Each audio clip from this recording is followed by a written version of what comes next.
eu sou a Rafaela, professora de História aqui do Rio Educa na TV.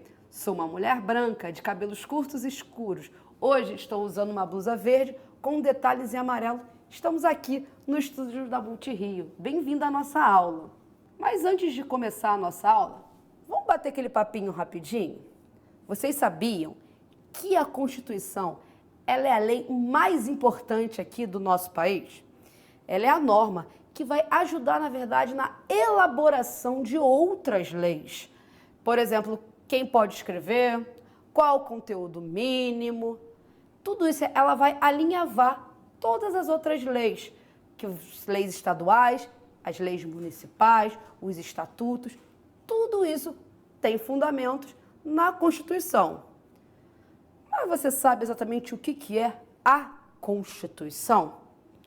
Como eu falei, ela é a lei máxima do país. É nela, por exemplo, que estão nossos direitos, mas também nossos deveres. E tem um detalhe muito importante sobre a Constituição, que você tem que ficar muito ligado.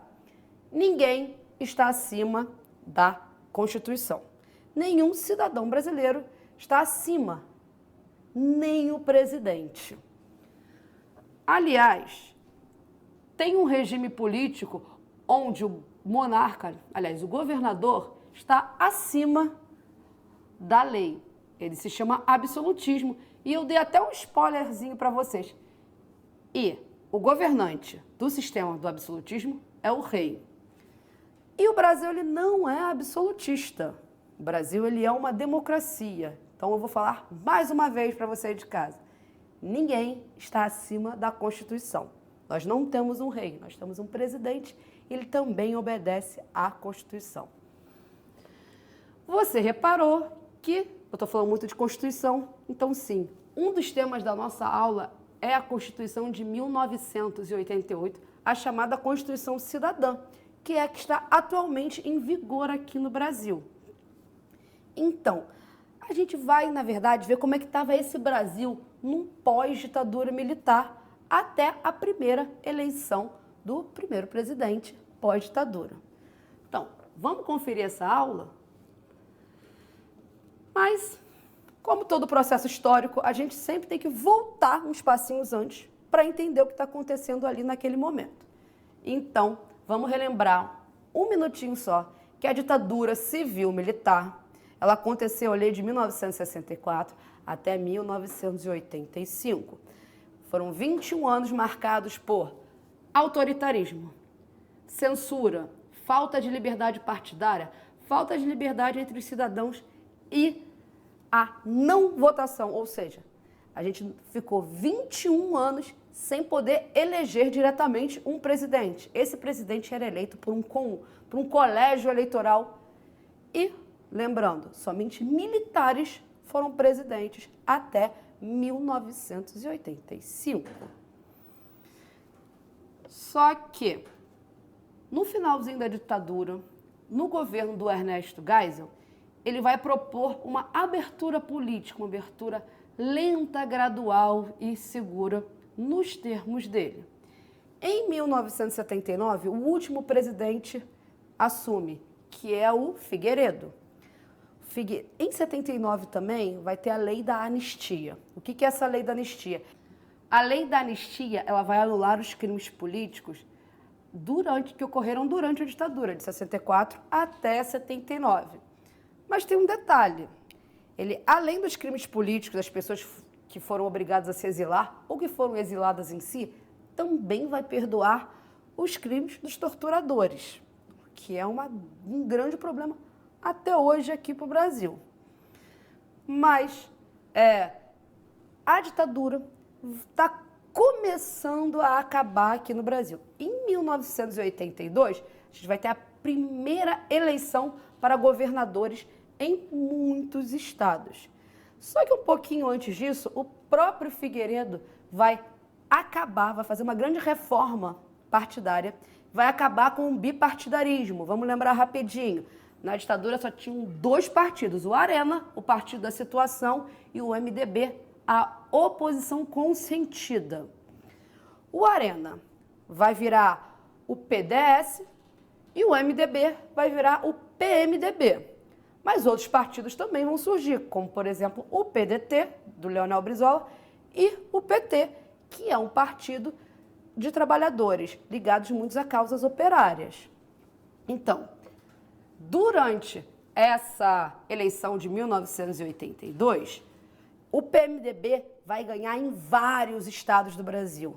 Mas aqui no Rio de Janeiro, quem vai ganhar é o PDT do Leonel Brizola.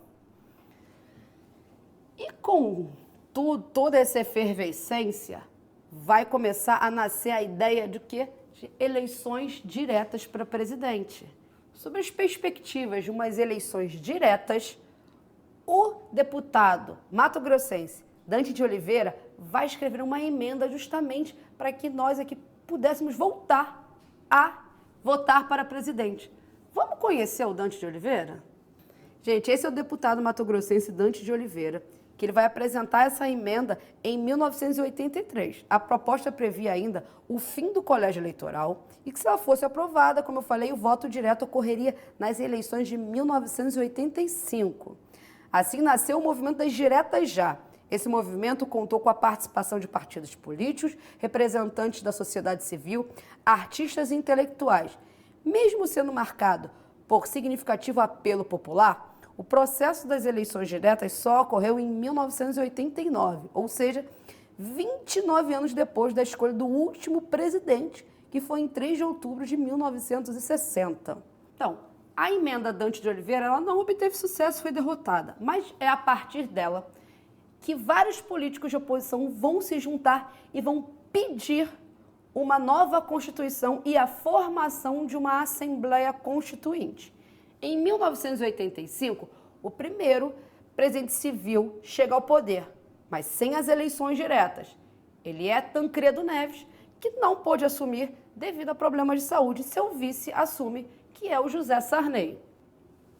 E aí, em 1986, vão ter grandes eleições, vão eleger deputados, senadores, governadores, e justamente esses deputados e senadores vão formar a Assembleia Constituinte. A Assembleia Constituinte é uma reunião, de pessoas que vão discutir justamente para escrever a próxima Constituição do Brasil. Bem, a Assembleia começou com um grande discurso de Ulisses Guimarães em fevereiro de 1987. Essa Constituição tem uns detalhes muito importantes, mas o que eu acho mais legal da gente pensar é a grande participação popular. Através de sindicatos, associações, a gente vai ver que a população ela vai se envolver com a feitura dessa nova Constituição. Já tinha se envolvido com a campanha direta já, mas também vai se envolver na feitura. A gente vai olhar uma foto aí que vai mostrar esse movimento.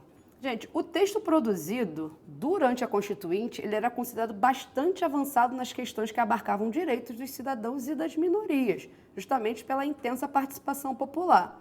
Tanto que o próprio Ulisses Guimarães vai chamar essa Constituição de Constituição Cidadã, justamente fazendo referência à intensa participação popular na elaboração do texto. Para a gente entender um pouquinho dessa Constituição, a gente vai dar uma olhada no artigo 5º para ver como é que era o espírito. Esse artigo 5º ele dá uma resumida do que foi essa Constituição de 88. Vamos ler rapidinho? Você reparou que esse artigo 5º ele é bem grande. Eu não vou ler todo com você, mas vamos olhar alguns incisos aí para a gente entender.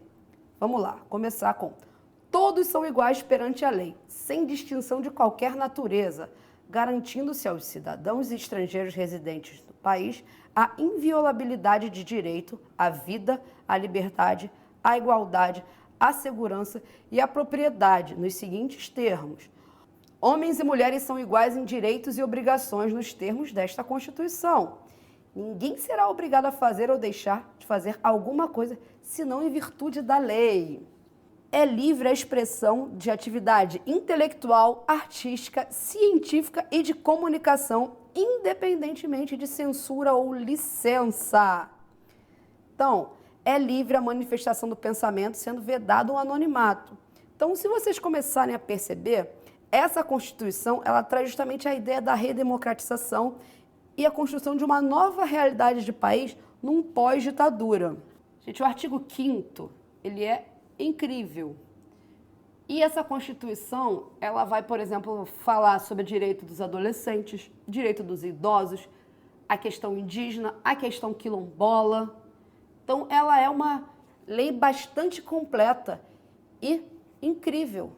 Ela é o que era a ideia do Brasil que se queria num pós-ditadura militar. Então, Constituição feita, agora as eleições presidenciais. Justamente em 89, o cidadão vai poder votar depois de tanto tempo, depois de quase 30 anos. E os partidos políticos quase todos lançaram candidatos.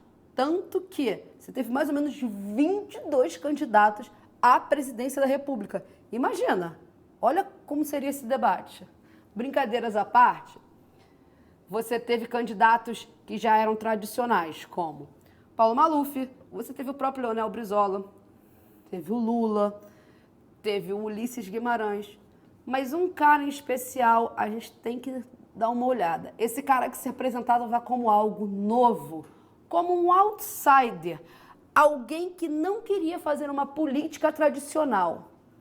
Esse cara é o Fernando Collor de Mello e é ele quem vai ganhar as eleições de 1989. Vamos conhecer quem é o Fernando Collor de Mello? O Collor, ele era um político alagoano que, por meio de influência da sua família, chegou até o cargo de governador de Alagoas. Sinal mais claro de que Collor não era um dos favoritos na disputa é que a sua candidatura ocorreu pelo inexpressível PRN. Em sua campanha presidencial, Fernando Collor representou o liberalismo e a modernidade, prometendo prender os corruptos e acabar com a inflação do país. Era o caçador de marajás. O Brasil vivia, nesse momento, uma grande crise econômica com a inflação altíssima. Mas, após a eleição, o povo tinha esperança de que essa situação fosse melhorar, principalmente porque o Collor ele vai lançar o Plano Collor. O Plano Collor consistia, basicamente, em confiscar as poupanças dos cidadãos brasileiros. Imagina você, aí, na época. Você pode perguntar aos seus avós, seus pais. Quem tinha o dinheiro no banco já não tinha mais. Ele foi confiscado pelo governo. E óbvio que isso vai gerar uma revolta generalizada na população. Então vai ser, nesse momento do pós-ditadura, a população vai às ruas pedir o impeachment de Fernando Collor de Mello. E esse movimento vai ficar conhecido como o movimento dos caras pintadas. A gente vai ver uma foto para começar a entender esse movimento. Gente, o processo de impeachment vai ganhar força com o Fora Collor. Movimento promovido por jovens que ficaram conhecidos, como eu falei, como caras pintadas. Esse movimento demonstrou a importância da participação popular nos processos democráticos. E o Collor foi cassado, perdendo seus direitos políticos por um prazo de 8 anos. Mas você aí de casa, sabe o que significa impeachment? Bem, impeachment é um termo em inglês que traduzido é como se fosse impugnação do mandato. O que é isso? Significa que o presidente, por exemplo, ele vai ser cassado, ele vai ser retirado do seu cargo. Isso que significa impeachment. O impeachment também está previsto na Constituição de 1988. Vamos olhar o artigo que trata do impeachment? Os artigos 85 e 86 mostram justamente o que são crimes de responsabilidade, o que pode levar ao impeachment de um presidente. Vamos ler, não vai dar para ler tudo, como vocês podem observar, porque é um artigo grande, mas a gente lê um pouquinho só de cada coisa. Artigo 85, são crimes de responsabilidade os atos do presidente da República que atentem contra a Constituição Federal e especialmente contra a existência da União, o livre exercício do poder legislativo, do poder judiciário, do Ministério Público e dos poderes constitucionais das unidades da Federação, o exercício dos direitos políticos individuais e sociais, por exemplo, a lei orçamentária, cumprimento das leis e decisões judiciais. Tudo isso está abarcado aí na Constituição de 88. Vamos deixar uma coisa bem clara aí para você de casa. Um impeachment, ele só pode ocorrer quando tem um crime. E esse crime está previsto lá na Constituição de 1988. Quando um presidente legitimamente eleito é cassado seu mandato sem ele ter cometido um crime, o nome disso é golpe. Vimos na aula de hoje como foi esse Brasil num pós-ditadura. Vimos a Lei da Anistia de 1979, vimos a Constituinte, a Constituição de 1988, as primeiras eleições e também o processo de impeachment de Fernando Collor. O dia está acabando, mas não sem antes um desafio. Vamos ver o desafio aí na tela? Então, falamos muito do surgimento de uma nova Constituição. Então, eu estou desafiando você de casa a pesquisar quais leis importantes surgiram justamente dessa nova Constituição, a Constituição Cidadã de 1988. Eu vou ficando por aqui. Até a próxima e tchau, tchau.